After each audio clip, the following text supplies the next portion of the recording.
আর আপনি নিজেকে এত ছোট কেন মনে করছেন?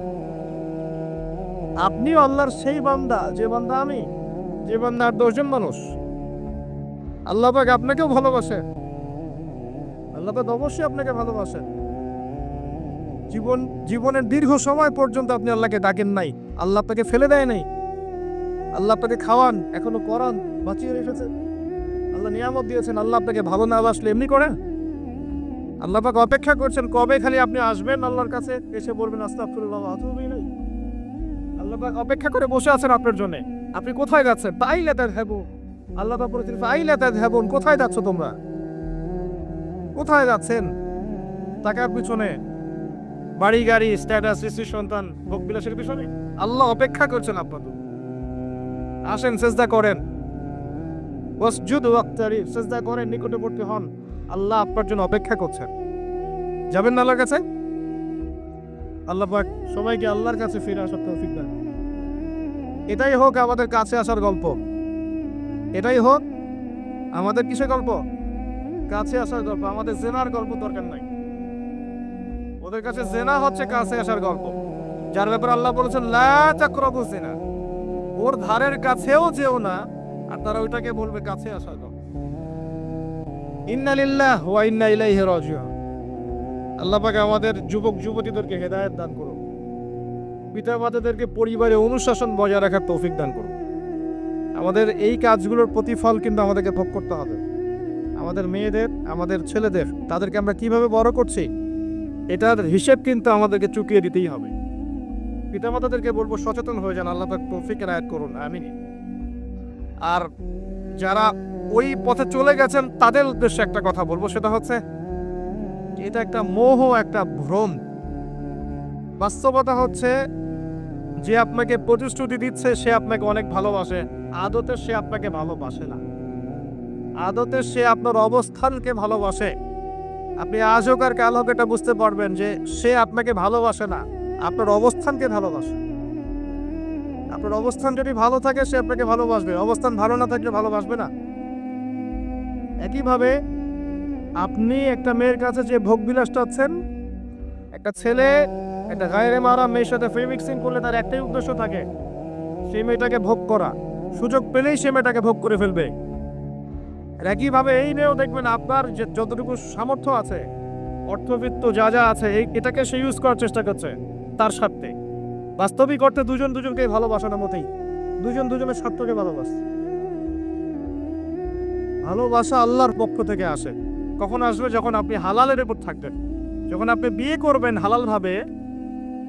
অচেনা একটা মেয়ের প্রতি দেখবেন আল্লাহ পাক এমন ডিভাইন একটা লাভ দিয়ে দিবেন, ওয়াজআলা বাইনাকুম মাওয়াজ্জাতা ওয়া রাহমা। আল্লাহ পাক তার পক্ষ থেকে উভয়ের মাঝখানে হৃদ্যতা, ভালোবাসা, মহব্বত দান করবেন।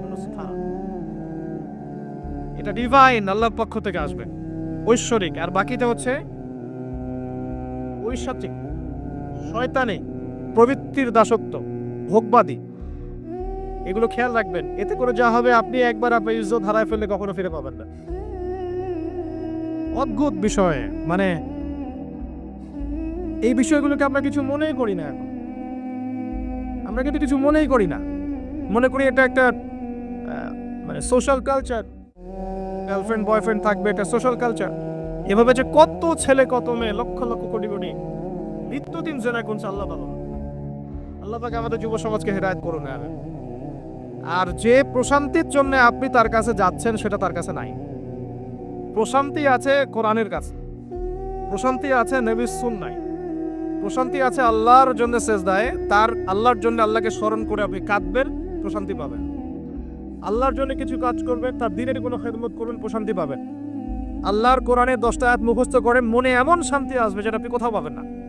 আমি চ্যালেঞ্জ করে বলছি আপনাকে, আপনি আল্লাহর কিতাবের আজকে গিয়ে 5টা আয়াত মুখস্থ করেন, অর্থটা পড়বেন, কয়েকবার চর্চা করেন, মানুষকে শোনান, আপনি মনে এমন একটা প্রশান্তি পাবেন যেটা পৃথিবীর কোনো জায়গায় পাবেন।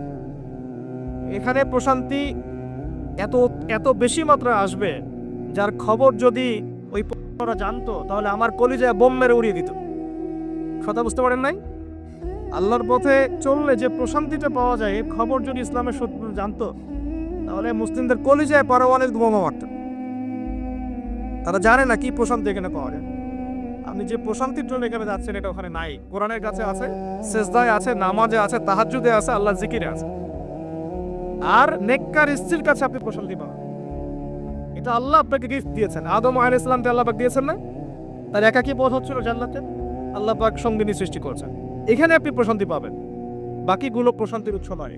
পরে দেখা যাবে ওখানে ছেঁকা খেয়েছে, খেয়ে তারপরে মাদক সেবন করবে, তারপরে মিউজিকের কাছে যাবে, তারপরে দেখবেন যে পতিতালয় যাচ্ছে, তারপরে হয়তো গুন্ডামি করবে, জীবনটা উচ্ছৃঙ্খল হয়ে গেল। কেউ কেউ আত্মহত্যাও করবে, কারণ হচ্ছে ওই যে শুরুতে একটা মেয়ের সাথে প্রেম করে ছাকা খেয়েছে, ওখানে প্রশান্তি খুঁজেছে, শয়তান এদেরকে নিয়ে খেলেছে, একবারে দুজনের জীবন নষ্ট করে দিল। আদতে কি হলো, মুসলিম উম্মাহ থেকে দুইজন নক্ষত্র ঝরে গেল। হয়তো ওই যুবককে দিয়ে দিনের কোনো খেদমত হতো, এখন আর হতো না। হয়তো ওই যুবক তার যৌবনকালটা ইবাদত করে কাটাতে পারতো, আরো সে ছায়া পেতো, আর পেল না। শয়তান সাকসিড, শয়তান জিতে গেল। এই হচ্ছে বাস্তবতা। বাস্তবতা বোঝেন, আল্লাহর কাছে ফিরে আসেন, আল্লাহ আপনার অপেক্ষা করছে। আসবেন না আল্লাহর কাছে? এটাই হোক আল্লাহর কাছে আমাদের কাছে আসার গল্প। আল্লাহ পাক আমাদেরকে তৌফিক দান করুন। আল্লাহ আমিন। নামাজটা ছাড়েন না, যত পাপ করছেন করেন, আমি বলি নামাজ ছাড়েন না। ইনশাল্লাহ একদিন নামাজই আপনাকে পথ থেকে বের করে আনবে ইনশাআল্লাহ। শয়তান আপনাকে হতাশ করতে চাইবে, শয়তান আপনাকে হতাশ করতে চাইবে যে তুই তো গার্লফ্রেন্ডের সাথে কথা বললি, রাতের বেলা পর্ন দেখলি, তুই তো ফ্রি মিক্সিং এ আছিস, তুই মাদক দ্রব্য খাচ্ছিস, তুই কাজে ফাঁকি মারিস, তুই ট্যাক্স আদায় করিস নাই, দুর্নীতি করছিস, তুই আবার নামাজ করবি কেন? শয়তান আপনাকে এবার বোঝাবে কিন্তু, নামাজ তো আমার সময় পায় না, আমি তো অনেক পাপী মানুষ। এই ধোকায় পা দিবেন না। আপনি নামাজ কন্টিনিউ করতে থাকেন, ইনশাআল্লাহ আল্লাহ পাক আপনাকে পাপ থেকে বের করে আনবেন। ওই নামাজটা যদি ছেড়ে দেন তাহলে আর কোনো হাতিয়ার বাকি থাকবে না। আর আপনি যত পাপ করেন না কেন, মায়ুস হবেন না, মন ছোট করবেন না। আপনার একটা সেজদা, যে সেজদা আপনি চোখের পানি ঢেলে দিয়েছেন আল্লাহর কাছে, যে আল্লাহ আমার ভুলগুলো তুমি মাফ করে দাও, আমার তওবা তুমি কবুল করো, ইনশাআল্লাহ দেখবেন ওই একটা সেজদা যদি কবুল হয়ে যায়, আল্লাহ পাক আপনার সব গুনাহ মাফ করে দিবেন ইনশাআল্লাহ। হতাশ হবেন না। শয়তান হতাশ করতে চাইবে মানুষকে, শয়তান মানুষকে হতাশ করতে চাইবে। এমনকি আপনার যদি পাহাড়ের পরিমাণ ঋণ থাকে, ওই ঋণ শোধ করার ব্যবস্থা আল্লাহ পাক করে দিবেন ইনশাআল্লাহ।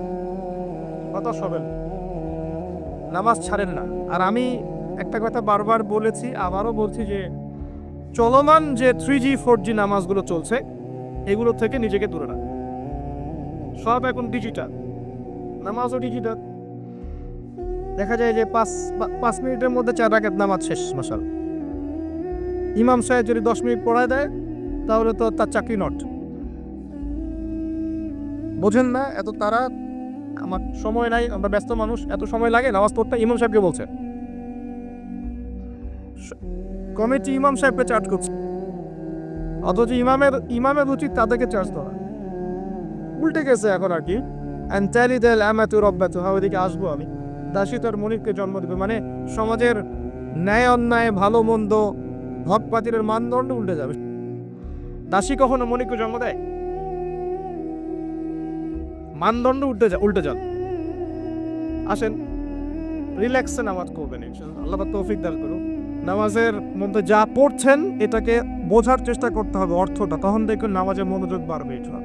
যে আল্লাহ রাব্বুল আলামিন কোরআনকে বলছেন প্রত্যেকটা বিষয়ের ব্যাখ্যা, হেদায়েত, রহমত এবং সুসংবাদ। আমরা প্রশ্ন করলাম কোথায় আছে যে এশার সালাত 4 রাকাত এবং 4 রাকাতে 8টা সেজদা করতে হবে? আসলে কোরআনুল কারীমের কোথাও বলা নাই এশার নামাজ 4 রাকাত। কোরআনুল কারীমের কোথাও বলা নাই এশার 4 রাকাত নামাজে 8টা সেজদা করতে হবে, 10টা করা যাবে না, এমনটা কোরআনে বলা নাই। তাহলে কি ব্যাখ্যা হবে? আল্লাহ পাক তো বললেন কোরআনের সবকিছুই ব্যাখ্যা করেছে। ব্যাখ্যাটা হচ্ছে, উত্তরটা হচ্ছে এই জবাব সূরা হাশর আয়াত নম্বর 7। নবী সাল্লাল্লাহু আলাইহি ওয়াসাল্লাম তোমাদেরকে যা দিয়েছেন তা গ্রহণ করে নাও। ওয়া মা আতাকুমুর রাসূলু ফাখুযু, রাসূল যা দিয়েছেন সব নিয়ে নাও চোখ বন্ধ করে। রাসূল যা দিয়েছেন চোখ বন্ধ করে গ্রহণ করো। ওয়া মা নাহাকুম আনহু ফান্তাহু, রাসূলুল্লাহ সাল্লাল্লাহু আলাইহি ওয়াসাল্লাম যা থেকে নিষেধ করেছেন এই বিষয়গুলো থেকে দূরে থাকো। এখন রাসূল যা দিয়েছেন, এই রাসূলের দেয়াগুলো আমরা কোথায় পাবো? কোরআনে না হাদিসে? বলেন, রাসূল যা থেকে নিষেধ করেছেন এই নিষেধগুলো আমরা কোথায় পাবো? কোরআনে না হাদিসে? কোরআনে আমরা দেখতে পাচ্ছি আল্লাহ যা দিয়েছেন, আল্লাহ যা নিষেধ করেছেন। কোরআনে কি আছে রাসূল যা দিয়েছেন, রাসূল যা নিষেধ করেছেন? তার রাসূল যা দিয়েছেন, রাসূল যা নিষেধ করেছেন সাল্লাল্লাহু আলাইহি ওয়াসাল্লাম, এগুলো আমরা পাবো কোথায়? সুন্নতে বা হাদিসে। কথা ঠিক আছে? এখন সুন্নত বা হাদিস কি আলাদা কিছু নাকি একই উৎস থেকে আসছে? উত্তর হচ্ছে সূরা নাজম আয়াত নাম্বার 3-4। আল্লাহ পাক বলছেন বিসমিল্লাহির রহমানির রহিম, ওয়া মা ইয়ানতিকু আনিল হাওয়া ইন হুয়া ইল্লা ওয়াহয়ুন ইউহা। আল্লাহ পাক বলছেন রাসূলুল্লাহ সাল্লাল্লাহু আলাইহি ওয়াসাল্লাম নিজের মন গড়া কোনো কথা বলেন না। রাসূলুল্লাহ সাল্লাল্লাহু আলাইহি ওয়াসাল্লাম নিজের মন গড়া কোনো কথা বলেন না। তিনি সেই কথাটুকুই বলেন যা তার কাছে ওহী করা হয়। অর্থাৎ রাসূলুল্লাহ সাল্লাল্লাহু আলাইহি ওয়াসাল্লাম যে আমাদেরকে বলেছেন ঘুমানোর আগে বিসমিল্লাহি আল্লাহুম্মা বিইসমিকা আমুতু আহিয়া বলতে, এটাও আল্লাহ পাকের ওহী। রাসূল সাল্লাল্লাহু আলাইহি ওয়াসাল্লাম যে আমাদেরকে শিখিয়েছেন বাথরুমে ঢোকার সময় বাম পা দিয়ে ঢুকতে, ডান পা দিয়ে বের হতে, ঢোকার সময় বলতে বিসমিল্লাহ আল্লাহুম্মা ইন্নী আউযু বিকা মিনাল খুবসি ওয়াল খাবাইস, আর বের হওয়ার সময় বলতে আলহামদুলিল্লাহিল্লাযী আযহাবা আনিল আযান ওয়া আফানি গফরানাকা। এই প্রত্যেকটা দোয়াও আল্লাহর পক্ষ থেকে ওহী। আমি কি বুঝাতে পারছি? রাসূল যে বলেছেন বিসমিল্লাহ বলে ওযু শুরু করতে এবং ওযু শেষ করার পরে কালিমা শাহাদাত পড়তে, এটাও আল্লাহর পক্ষ থেকে কি বলেন? ওহী। রাসূল যে বলেছেন স্ত্রীর সাথে মিলন করার আগে বলবে বিসমিল্লাহ আল্লাহুম্মা জান্নিবনা শাইতান ওয়া জান্নিবাশ শাইতান মা রাযাকতানা, এই দোয়াটাও আল্লাহর পক্ষ থেকে কি? ওহী। রাসূল সাল্লাল্লাহু আলাইহি ওয়াসাল্লাম যে প্রত্যেকটা কাজ ডান দিক থেকে করতে বলেছেন, এটাও আল্লাহ পাকের কি? ওহী। এরকম প্রতিটা কাজ শুধু আমাদের ব্যক্তি জীবনের আমল নয়, বরং আমাদের পারিবারিক জীবন, সামাজিক জীবন, আমাদের রাষ্ট্রীয় জীবন, আমাদের অর্থনৈতিক জীবন, প্রত্যেকটা জীবনের প্রতিটা কাজই রাসূলুল্লাহ সাল্লাল্লাহু আলাইহি ওয়াসাল্লামের সুন্নত মতো করার নামই হচ্ছে ইত্তেদায়ে সুন্নাহ, নবীর সুন্নতকে অনুসরণ করা। এবং নবীর সুন্নতকে অনুসরণ না করলে কেউ জান্নাত যেতে পারবে না। রাসূলের সুন্নতকে অনুসরণ না করলে কেউ জান্নাত যেতে পারবে না, এটাই চূড়ান্ত কথা। যার সুন্নত অনুসরণ করবে তার সাথে তার হাসর হবে। যে মেসি নেইমারের সুন্নত অনুসরণ করছে তার সাথেই তার হাসর হবে, এটাই স্বাভাবিক। আর যে রাসূলুল্লাহ সাল্লাল্লাহু আলাইহি ওয়াসাল্লামের সুন্নত ফলো করবে তার সাথেই তার হাসর হবে ইনশাআল্লাহ তাআলা।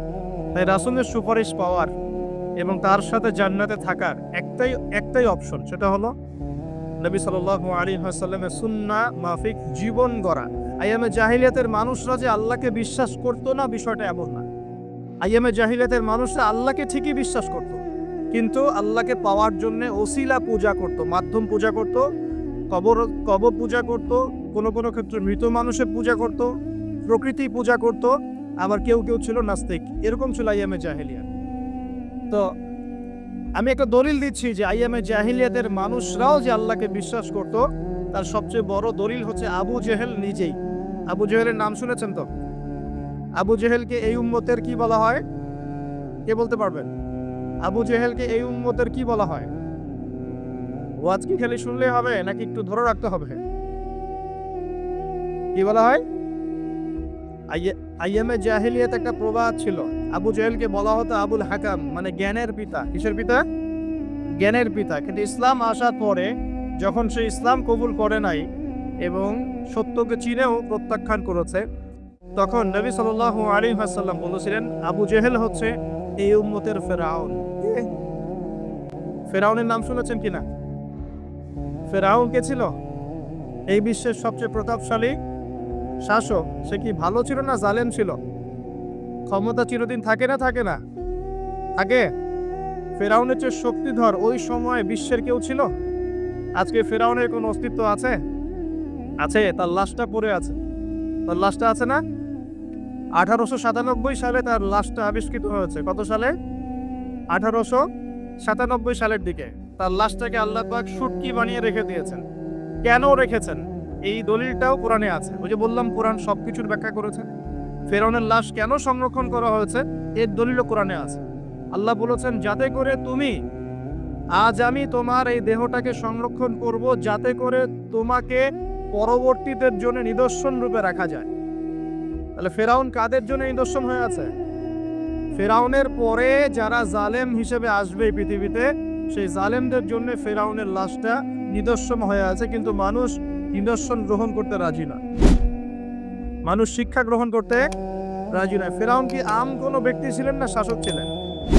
তাহলে আম ব্যক্তিদের জন্য তিনি যতটা না বড় নিদর্শন, শাসকদের জন্য বড় নিদর্শন। যারাই পৃথিবীতে শাসন ক্ষমতার বলে জুলুম করবে তাদের জন্য ফেরাউন একটা নিদর্শন হয়ে থাকবে কিয়ামত পর্যন্ত, থাকবে কিনা? লিতাকুনা লিমান খালফাকা আয়া, আল্লাহ বলেছেন যাতে করে তুমি পরবর্তীদের জন্য নিদর্শন হতে পারো, এই কারণে তোমার লাশটাকে আমি সংরক্ষণ করেছি। আল্লাহ পাক এটাও বলেছেন কিন্তু বেশিরভাগ মানুষই আমার নিদর্শন সম্পর্কে গাফেল। বাস্তবতা তাই নয় কি? আচ্ছা, এখন ফেরাউনদের মতো বড় বড় জালেম নাই সারা বিশ্বে? তাদের জন্য নিদর্শন না শিক্ষা না? এটা শিক্ষা। দেখুন, আবু জেহেলকেও এই উম্মতের ফেরাউন বলা হতো। কেন? কারণ সে সত্যকে চিনেও প্রত্যাখ্যান করেছে। তাকে বদরের যুদ্ধে হত্যা করা হয়েছে, দুইজন ছোট ছোট কিশোর তাকে হত্যা করেছে, দুইজন মুয়াজ। দুইজন কি? এই মুয়াজ নাম জানতেন? মুয়াজ নাম বরকতময় নাম। দুই মুয়াজ, সিরাতের গ্রন্থ পড়ে দেখবেন আর রাহিকুল মাখতুম। দুইজন মুয়াজ, ছোট ছোট বাচ্চা যাদের বয়স 10 থেকে 15-র মধ্যে, 10 থেকে 15। এই দুই ভাই মিলে আবু জেহেলকে হত্যা।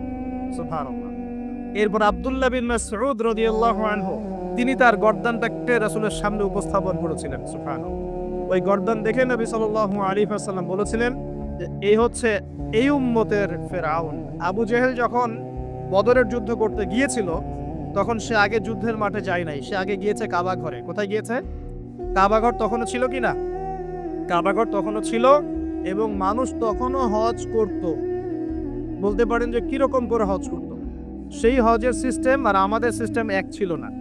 তারা দাবি করত যে তারা ইব্রাহিম আলাইহিস সালামের সুন্নাহ ফলো করছে, তারা দাবি করত।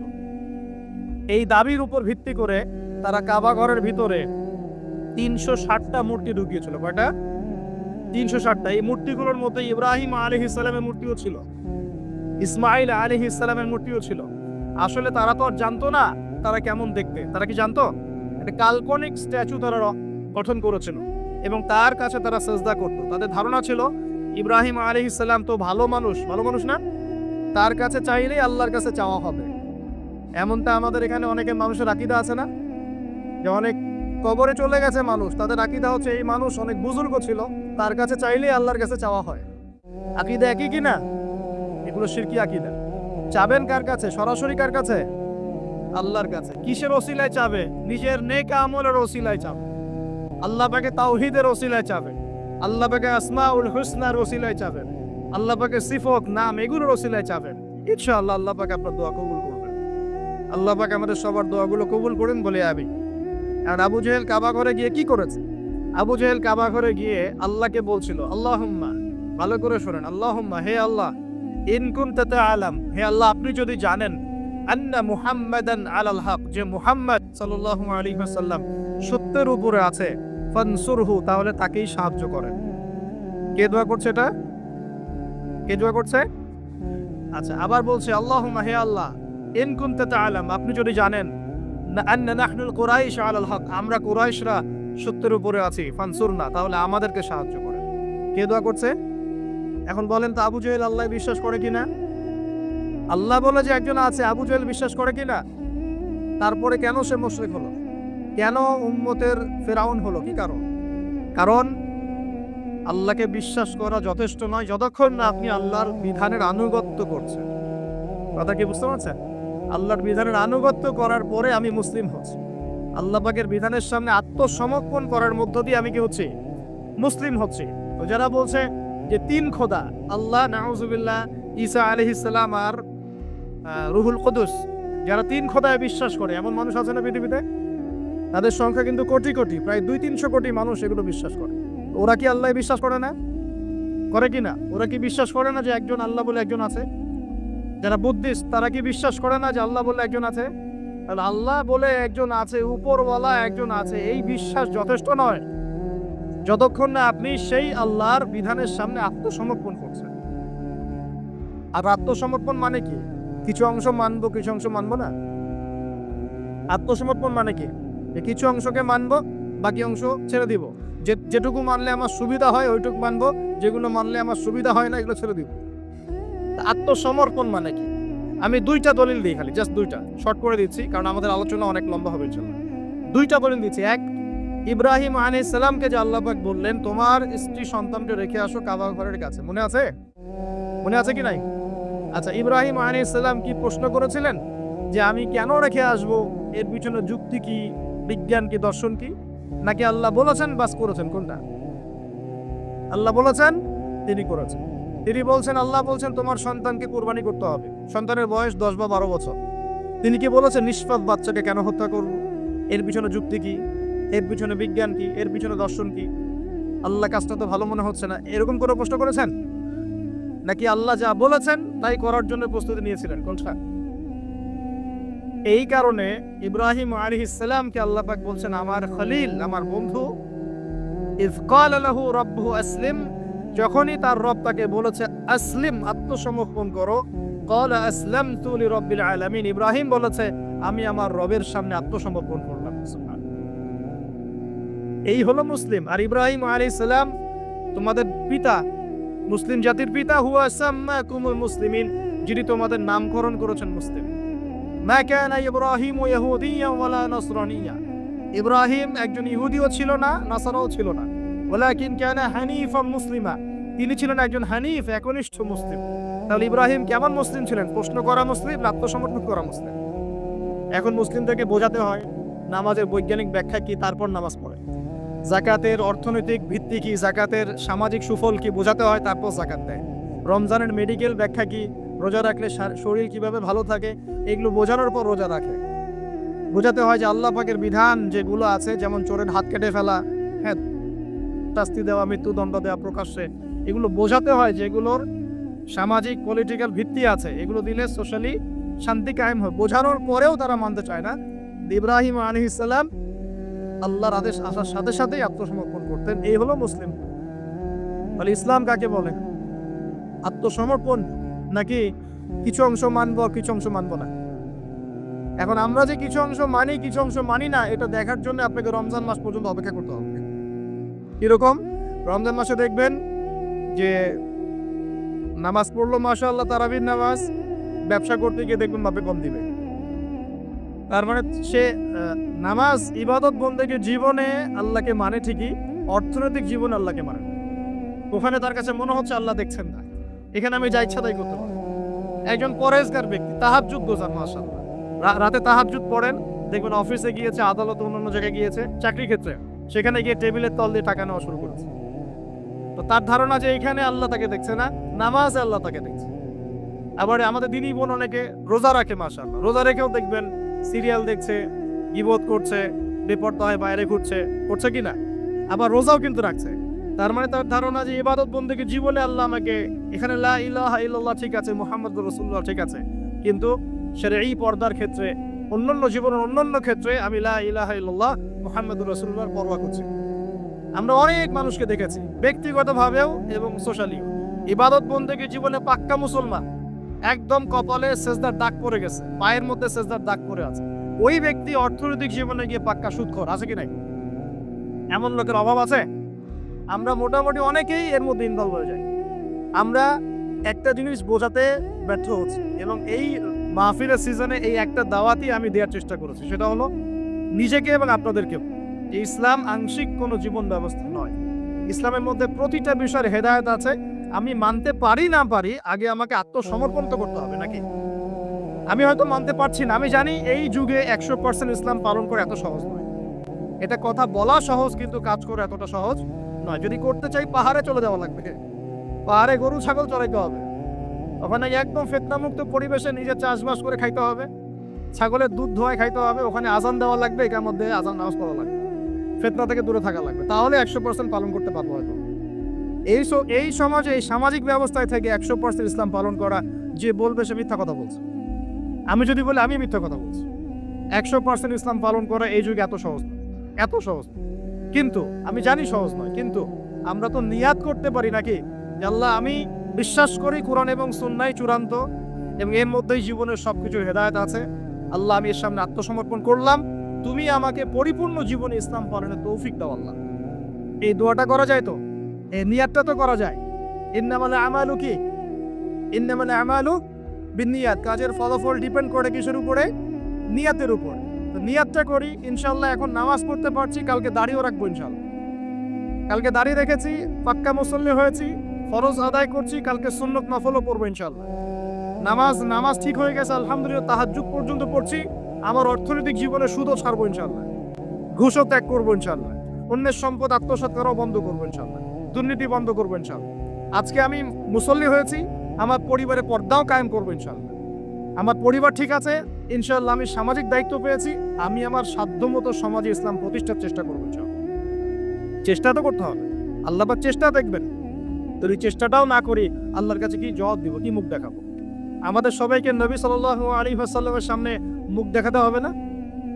একবার দেখাতে হবে ইচ্ছায় হোক আর অনিচ্ছায় হোক, আর একবার দেখাতে হবে ঐচ্ছিকভাবে। বুঝাচ্ছি কিভাবে?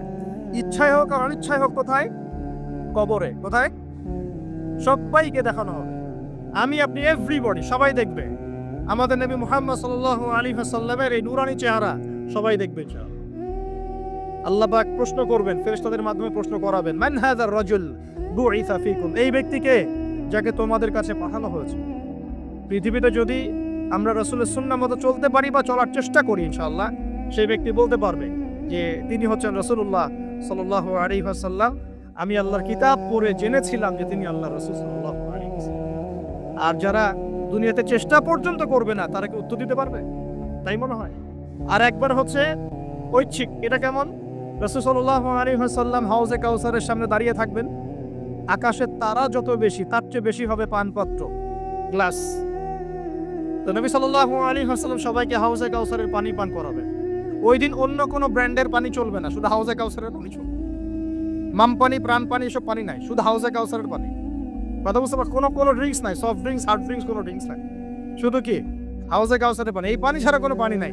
এই পানি যে খাবে, এই যে 50,000 বছরের সমান দিন, কিয়ামতের দিন, এই দিনে সে ইনশাআল্লাহ পিপাসার্ত হবে না, সে আর কোনোদিনও পিপাসার্ত হবে না ইনশাআল্লাহ।